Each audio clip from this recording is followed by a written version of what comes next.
जिस प्रकार की भोपाल के इज्तिमे में पता चला है कि लगभग 300 दुकानें हिंदू लगाने जा रहे हैं। मेरा उनसे यही निवेदन है कि हम लोग इनके टुकड़ों पर पलने वाले लोग नहीं हैं।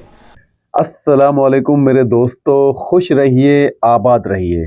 अल्लाह पाक रोज बरोज आपके ईमान में, आपकी सेहत में, आपके कारोबार में बरकत और तरक्की अता फरमाए।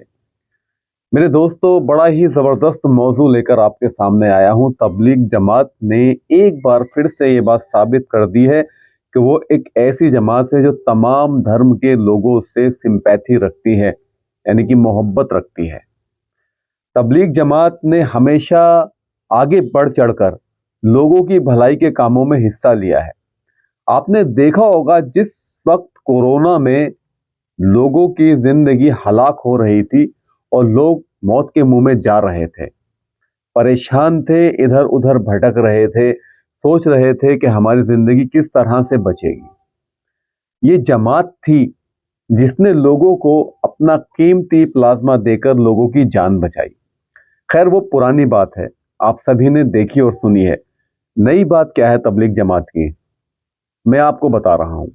जिस दौर के अंदर धीरेन्द्र शास्त्री, बाबा बागेश्वर जैसे लोग खुलेआम नफरत फैला रहे हैं, 1 करोड़ लोगों को घरों से बाहर निकलने का आह्वान कर रहे हैं और पद यात्रा में अपनी अजीब अजीब तरह की बातें, उनके रोज बयान सुनने को मिलते हैं। कहते हैं कि मेरे अंगने में तुम्हारा क्या काम है, यानी कि कुंभ के मेले में मुसलमानों का बॉयकॉट करने वाले धीरेन्द्र शास्त्री और न जाने कितने लोग ऐसे हैं जो ये चाहते हैं कि कुंभ में मुसलमानों की दुकानें ना लगें। तो अगर वो ये चाहते हैं, उन्हें इस बात से खुशी मिलती है, तो मैं मुसलमानों से कहूंगा कि आप अपनी दुकानें कहीं और लगा लीजिए। रोजी देने वाला सिर्फ अल्लाह है, अल्लाह के सिवा कोई नहीं है। मेरे दोस्तों, ये सारी दुनिया अगर चाहे कि मेरे रिस्क के दाने में सिर्फ एक दाना बढ़ा दे, तो कोई नहीं बढ़ा सकता। हम किसी के मोहताज नहीं हैं, हम सिर्फ अल्लाह के मोहताज हैं। वही हमें रोजी देता है, वही हमारी जिंदगी का मालिक है, वही हमारी मौत का मालिक है।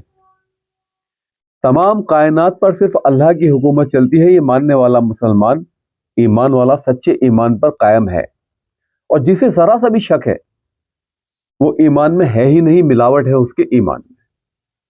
तो मेरे दोस्तों, बात दरअसल यही है कि जहां इस वक्त ऐलान किया जा रहा है कि कुंभ में मुसलमानों की दुकानें नहीं लगने देंगे, इस इज्तिमे में लगभग 300 दुकानें ऐसी हैं जो हिंदुओं के लिए छोड़ी गई हैं। उनसे कहा गया है कि आप दुकान लगाइए, और इज्तिमा कमेटी का ये कहना है कि हम धर्म के आधार पर किसी को दुकान नहीं लगाने देते हैं, बल्कि ये एक भाईचारे की मिसाल है। लेकिन वहीं कुछ बीजेपी के नेता ऐसे हैं जिनको ये बात हजम नहीं हो रही है कि वहां पर हिंदू क्यों दुकानें लगाएंगे, और वो इसकी मुखालफत कर रहे हैं। और वो ये कह रहे हैं कि ये एक मेला है और जो हम जाते हैं वो हमारी धार्मिक आस्था है। तो मैं उन लोगों को ये बता दूं जो इसे मेला कह रहे हैं, ये कोई खरीदारी के लिए मेला नहीं है, ये कोई लोगों के कारोबार को बढ़ाने के लिए मेला नहीं है। ये मेला है ईमान की मेहनत का। ये उन लोगों का मेला है जो अपनी रूह को अल्लाह के लिए, अपने वक्त को सर्फ करते हैं, लगाते हैं, अल्लाह की राह में खर्च करते हैं। उन लोगों के लिए है ये जो अल्लाह से डरते हैं और आखिरत के दिन पर यकीन रखते हैं और ईमान रखते हैं। ये उन लोगों के लिए है कि जो अपनी जिंदगी में तमाम मुसीबत और परेशानियों से बचकर सिर्फ अल्लाह के रास्ते में जाकर अल्लाह के दीन के लिए अपने आप को कुर्बान करना चाहते हैं। ये उनके लिए है जो दुनिया में हिदायत फैलाना चाहते हैं। मेरे दोस्तों, इस इज्तिमे में विदेशों से भी लोग आते हैं और भारत के लोग भी आते हैं। एक बड़ा इज्तिमा होता है भोपाल का इज्तिमा, और इस इज्तिमे में न जाने कितने ऐसे भी लोग आते हैं दोस्तों कि जो इनकी जिंदगी उनको बोझ लगने लगती है, गुमराही के अंधेरों में खो जाते हैं। कोई जिना की दुनिया से लौट कर आता है, कोई चोरी की दुनिया से लौट कर आता है, कोई गीबत बुराई से तौबा करना चाहता है। गरज ये मेरे दोस्तों, वीडियो का खुलासा यह है कि जिंदगी बहुत थोड़ी सी है और मैं तबलीग जमात में अपना वक्त लगा चुका हूं। آپ یقین مانیے یہ وہ راستہ ہے جو آپ کو اللہ تک پہنچائے گا. اس میں ایسے ایسے لوگ آتے ہیں نکل کر جن کو نمازیں پڑھنا نہیں آتی ہیں، جن کو روزے رکھنا نہیں آتا ہے، یہاں تک کہ ان کے کلمے بھی صحیح نہیں ہوتے ہیں. اسلام کی بنیاد ہے کلمہ لا الہ الا اللہ محمد رسول اللہ، لیکن میرے دوستو یہ بھی لوگوں کو یاد نہیں ہے. نماز لوگوں کو یاد نہیں ہے، قرآن لوگوں کو یاد نہیں ہے. وہ اعمال جو پیارے نبی رسول اللہ صلی اللہ علیہ وسلم نے کیے ہیں وہ اعمال ہمیں یاد نہیں ہے. مسلمان 73 فرقوں میں بٹ گیا ہے اور اپنے حالاتوں سے بہت کمزور ہو چکا ہے. جو عمل ہمیں کرنے چاہیے وہ غیر کر رہے ہیں، اور جو غیروں میں عمل ہوتے ہیں وہ ہمارے اندر آ گئے ہیں. مثلا صبح اٹھ کر فجر کی نماز ادا کرنا اور اپنے کاروبار پر نکل جانا، یہ ہماری زندگی سے عمل نکل گیا ہے. 5 وقت کی نمازوں کا قائم کرنا صرف اللہ کی رضا کے واسطے، یہ بھی ہماری زندگی سے دور ہو گیا ہے. تو دوستو یہ میلہ ہے ایمان کے بڑھانے کا. جی میں کسی اور کی دھارمک آستھا کو بالکل بھی ٹھیس نہیں پہنچاؤں گا.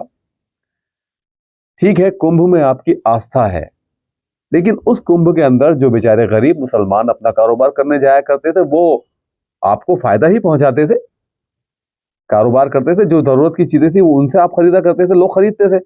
لیکن چند نیتاؤں کی پالیٹکس کی وجہ سے اس میلے کے اندر اب مسلمان نہیں جائیں گے. کوئی بات نہیں، لیکن بھوپال کا جو اجتماع ہونے والا ہے وہاں پر ایک بھائی چارے کی مثال آپ کو دیکھنے کے لیے ملے گی.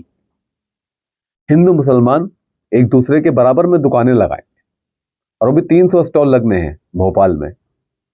تو دوستو میرے بھائیوں، یہ نفرت کا ماحول ہے، نفرت کا بازار گرم ہے. پھیلانے دو، کچھ وقت ایسا بھی آئے گا کہ جب اللہ نے چاہا تو یہ بادل پریشانی کے، لاچاری کے، مصیبت کے اور یہ نفرت کے بادل ایک نہ ایک دن چھٹ جائیں گے انشاءاللہ. لیکن ہمیں اپنے بھائی چارے کو قائم ہی رکھنا ہے. اور دوستو اپنے بھائی کو اب اجازت دیجیے. ویڈیو اگر اچھا لگے تو لائک کر دیجیے گا، ہو سکے تو شیئر بھی کر دیجیے گا، اور مجھے بھی اللہ پاک ایک ایمان والی زندگی جینے کی توفیق عطا فرمائے اور ایمان پر میرا خاتمہ فرمائے. اور میرے تمام مسلمان بھائیوں، میرا لاسٹ میں آپ سب سے ایک میسج ہے، دنیا میں چاہے کچھ بھی کر لو آخر ہمیں اپنے رب کے پاس جانا ضرور ہے. اس لیے میں آپ سے ایک چھوٹی سی ریکویسٹ کر رہا ہوں کہ دوستو اپنی زندگی میں نماز کو قائم کرو، ایمان کو قائم کرو، اور ایمان اور نماز کی دعوت اپنے لوگوں میں دو. جو بھٹکے ہوئے مسلمان ہیں ان کو دعوت دیجیے، انہیں بلائیے دین کی طرف. اگر آپ کچھ جانتے ہیں تو انہیں بتائیے. بس اسی کے ساتھ میں اب آپ سے ودا لیتا ہوں. السلام علیکم. اللہ پاک ہمارے ملک میں امن، چین، شانتی اور سکون عطا فرما دے اور ہماری پریشانیوں کو دور فرما دے. کمنٹ میں آمین ضرور لکھیے گا.